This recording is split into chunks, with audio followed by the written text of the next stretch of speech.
The easiest buttermilk biscuit recipe that you will ever come across on this here internet. Let's get started. First, you'll need self-rising flour. I chose to use white lily, and you will need 2.5 cups of that. Grab you a stick of butter, salted or unsalted. Sometimes I use a half a stick of butter and a half a stick of margarine. Just depends on what's in the refrigerator, because baby, I'm not going to the store for 1 stick of butter. You want to take your time and work your butter until your flour is going to start crumbling up like so. This next step is optional. I choose to add in brown sugar because I like a little more sweetness.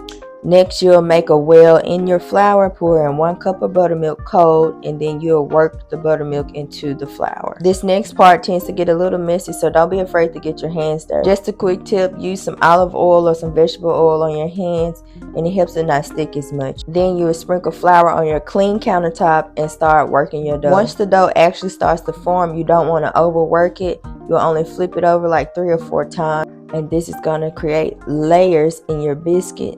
And you'll see that after you cut. Grab a cookie cutter or glass, lightly flour it, and get to cutting. This is what your biscuits should look like. You can see the layers in there. Preheat your oven to 400 degrees. I did use a half a stick of butter in this process because it gives it a little golden brown crust on the bottom that's so crunchy and delicious. Then I melted in some butter with some honey and glazed the top of those biscuits, and there you have it.